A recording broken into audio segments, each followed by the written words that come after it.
गांव था। उस गांव में शाम ढलने के बाद कोई भी गांव वाला बाहर नहीं निकलता था, क्योंकि उस गांव में एक भूतिया समोसे वाला था। वो भूत रात को गांव में समोसे लेकर घूमता था।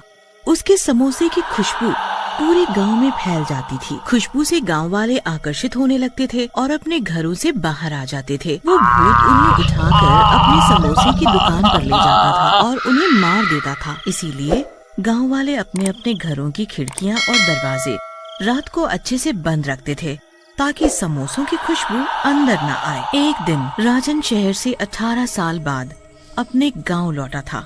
अच्छा माँ, तुमसे तो मिल लिया, अब मैं जरा अपने दोस्तों से भी मिलाऊं। अच्छा जाओ, पर शाम ढलने से पहले घर लौट आना बेटा। हाँ माँ, ठीक है, मैं जल्दी आ जाऊंगा। राजन अपने दोस्तों से मिलने चला जाता है और मिलते ही राजू, श्याम, क्या तुम दोनों ने मुझे पहचाना? मैं तुम्हारा बचपन का दोस्त राजन, जो शहर पढ़ने चला गया था। यार तू मेरे दोस्त, इतने सालों बाद आया है तू गांव में। अच्छा दोस्तों, हम कितने सालों बाद मिल रहे हैं। चलो इसी खुशी में कहीं घूम कर आते हैं। नहीं नहीं, हम नहीं जा सकते।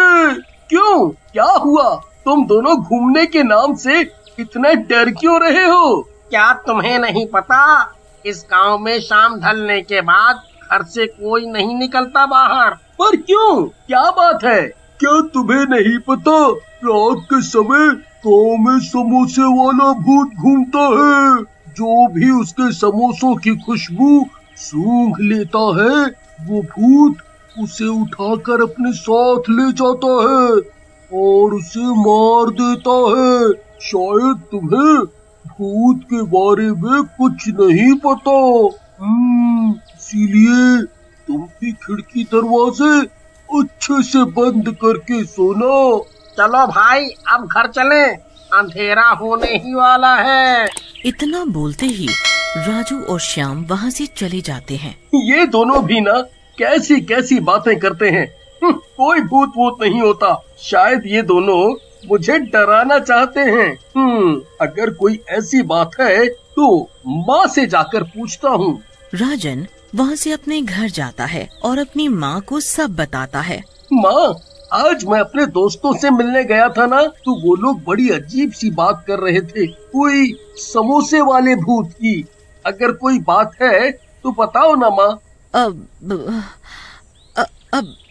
इस बारे में कल बात करेंगे बेटा, अभी रात बहुत हो गई है, अभी तू सो जा। हाँ? फिर राजन अपने कमरे में सोने चला जाता है। राजन अपने दोस्तों की कही बातों पर ज्यादा भरोसा नहीं करता, जो उन्होंने भूतिया समोसे वाले की बात कही थी, और वो खिड़की खुली रखकर ही सो जाता है। और रात में भूतिया समोसे वाला हाथ में समोसे की प्लेट लेकर गांव में घूमता है। ओ गांव वालों, जरा खिड़की खोल कर कोई हमारे भी दर्शन कर लो। हम भी तो तुम्हारे अपने हैं, एक बार तो दर्शन कर लो हमारे।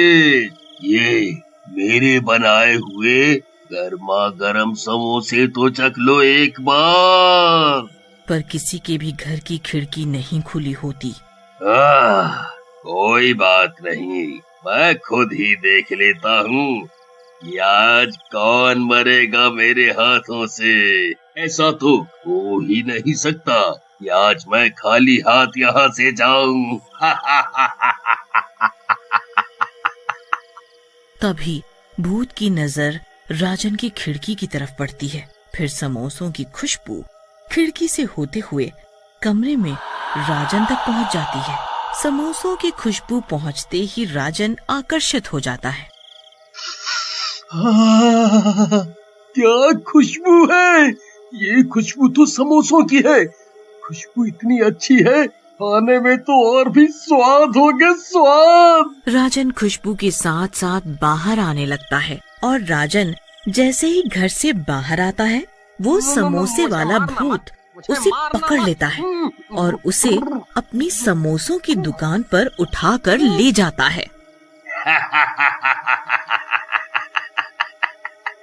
आज का शिकार मिल ही गया। ये सब देखकर राजन डर से थर थर कांपने लगता है और पसीना पसीना हो जाता है। मुझे मत मारो, मुझे जाने दो। मुझसे बहुत बड़ी गलती हो गई जो मैंने अपने दोस्तों की बात नहीं मानी और खिड़की खोलकर सो गया। मैं तुम्हारा सारा काम कर दूंगा, झाड़ू, पोछा, बर्तन, जो कराना चाहते हो करा लो, पर मुझे जाने दो, मुझे जाने दो। नहीं नहीं, बिल्कुल नहीं। अब कोई फायदा नहीं। जब तक मैं पूरे गांव वालों को अपने इन हाथों से नहीं मार देता, तब तक मुझे चैन नहीं मिलेगा। राजन भूत के आगे बहुत गिड़गिड़ाता है, पर भूत के आगे उसकी एक नहीं चलती। जैसे ही वो अपने लंबे लंबे नाखून उसके सीने में घोंपने वाला होता है, तभी उस भूत को राजन के गले में पड़ा ताबीज दिख जाता है और भूत ताबीज देखकर चौंक जाता है। ये ताबीज तुम्हारे गले में कैसे आया? ये ताबीज मेरे पिताजी की आखिरी निशानी है। माँ ने बताया था जब मैं बहुत छोटा था, तब मेरे पिताजी ने मुझे ये ताबीज पहनाया था, पर वो अब इस दुनिया में नहीं है। ये बात सुनते ही भूत की आंखों में आंसू आ जाते हैं। ये ताबीज मेरा है और मैं तुम्हारा पिता हूँ।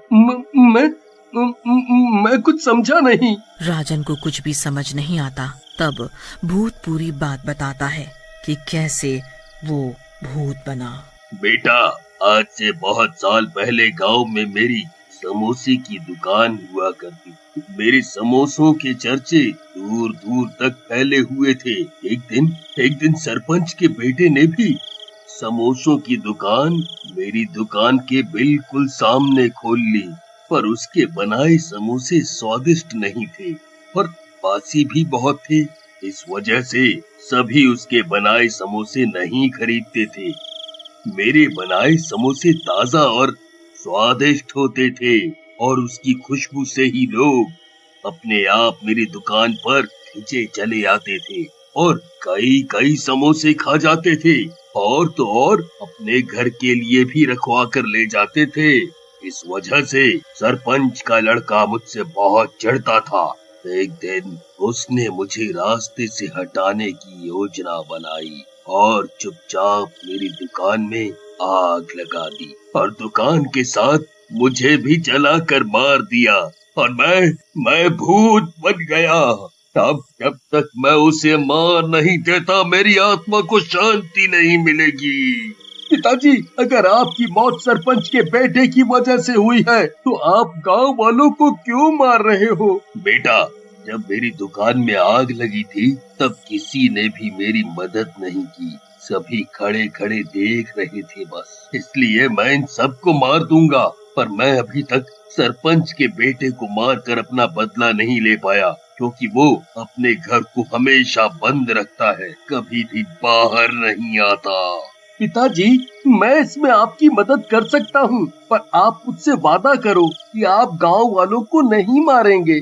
भूतिया समोसे वाला राजन की बात मान लेता है और फिर राजन पूरी योजना बनाता है कि कैसे सरपंच के लड़के को घर से बाहर निकाला जाए। योजना के हिसाब से एक दिन राजन चुपके से सरपंच के घर की खिड़की पर समोसे से भरी प्लेट रखाता है। कुछ देर बाद सरपंच का बेटा समोसे की खुशबू से आकर्षित हो जाता है और घर से बाहर आ जाता है।